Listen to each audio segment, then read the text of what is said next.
people who are down on this section who now have to leave, or are being quarantined, or the businesses are closing, or worse yet, they're self-evacuating. They got to leave. They're not sticking around. They're leaving, and they're all clogging up the freeways.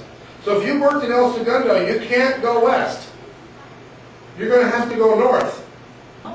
Or let's say you've gone up to Uncle Fred's and Aunt Wilma's Christmas party, and you're in. I have relatives that live up in Burbank and La Cañada and Flint Ridge area, and I go there maybe once every 4 years. I don't know the area. I do a little MapQuest thing. If I were to get lost or something like, I have maps, but if something would happen, I would have no idea how to go or where to get there. And that's an excellent point. So as you go, this cloud expands and gets larger and larger and larger, covering the greater Los Angeles basin. So that if you lived or worked in El Segundo, the chances of you getting anywhere, you're not getting home back to little I Love It in Cypress bedroom community. At least not today, you're not. And then what would happen if the wind shifted? So if that was the case, it's not a worse situation, we're going to have to leave home. Or something like that. So the guy who's in his office in El Segundo, he's fine. Everybody at home has got to move. So where are you going to go? Home if you can get there, obviously, that's your first objective. Is there a church, friend, or relative that lives somewhere in a diametrically opposed area from where you work or where you can go, that you could go, that is part of your plan, that they know in an emergency you're going to show up at their front door? Do you have a key to their house if they are not there when you get there? Are they that good of a friend? Or will they tell you, hey, I keep the key under the rock in the back, or he's going to tell you, yeah, just go ahead and break the window, go on in. You need to know how good your friend is, I guess is the best way to put it. Then where are you going to go if you have to get out of Dodge? I mean, like you're at home, where you have to leave. Have you considered where you might go if you have to leave the entire area? That big cloud has now covered Cypress and all this area, and you can't stay here. The smoke, the ash, everything else has made it intolerable. We can't stay there. Have you considered where you're going to go? A lot of people say, well, especially if we live in California and we have a lot of friends and everything in Utah. Well, it's really bad here. I'm going to Utah. Really? You remember Katrina? Where'd they go? Nowhere. Think about it. Our freeways are clogged just on normal everyday traffic. Something like that were to happen, or some kind of terrorist attack, or some kind of major earthquake or social unrest, and all the rats want to get off the ship at the same time, where are you going? Nowhere. It's going to be nigh unto impossible if you try and take the freeways.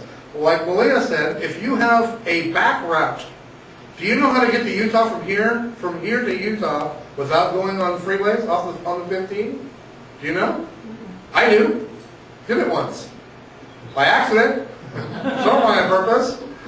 But yeah, you can actually get between, the 15 as it goes to the Virgin River Gorge? Make that trip right there, right? That freeway goes to the Virgin River Gorge is not the original freeway. That's the remade freeway. The original freeway goes all the way around the other way. That road's still open. Still exists. Still there. Nobody uses it. Because we got a nicer, bigger highway there. But that road is still there. If you were one of the few people that knows where that road is and how to get there, how much more fortunate are you going to be rather than being stuck in that? Or forced to do this? Do you really want to get on a bus that's being, transportation that they're transporting people out of the area? Do you really want to go on one of these? I don't want to be anywhere near that. Okay, so how are you going to get there when you go? Are you going to take your car? Do you have enough gas? Are you going to have to tank up your car full of gas? Remember Katrina? Cars by the boatload. Cars by the truckload. Cars by the... Help me out here. Cars by the... Carload. That works. On the side of the road, ran out of gas. They didn't couldn't get any gas, didn't have enough gas to where they were going to go. So if your plan is, I'm going to Edna's in Tucson, do you have enough gas to get there? Are you going to be able to get gas before you go there? Maybe Aunt Edna's in Tucson is not a fallback position if you don't have any gas. So then rather than fallback position number 1, that might be fallback position number 2 or 3, depending on how much gas you have. Maybe you want to store a little bit of gas somewhere safely so that you can top off your tank if you had to. Are you going to take your stuff? Can you fit all your family and your stuff in your car to get to Aunt Edna's? It's like, okay, we can take the family, but not all the stuff. Do the stuff, but not all the family. So you're going to take your car. You can't take your car? I can't get there. Can I walk? Ride a bicycle? I was reading a book on preparedness that said, are you planning on walking? Can you walk that far? Have you ever walked that far? I'm going to Aunt Edna's. It's only 5 miles away. Have you actually ever walked 5 miles? Have you done it in a while? And if you're walking, are you going to be able to carry any of your stuff? Those stuff in those big totes? Are you going to put it in a wagon? Can you pull a wagon? How long are you going to be able to pull that wagon? Are you going to be like the pioneers pulling, covering the planes? I hope not. But can you take your stuff and can you pull it? So what are you going to need? Would you need a tent? Wherever you're going, or a pair of shoes? Would you need a knife or a toothbrush? Need a flashlight or a map? Would you need a cell phone or a friend? Would you need a stove?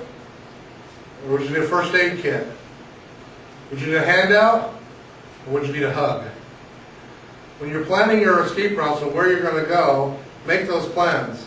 Sometimes, if you're planning on going and living up in the woods like Grizzly Adams, then you're going to need a knife, a flashlight, and a stove. If you're going to go stay with Aunt Edna, I hope that her stove works. You're going to need a toothbrush and socks and a hug, far more than you're going to need a survival knife.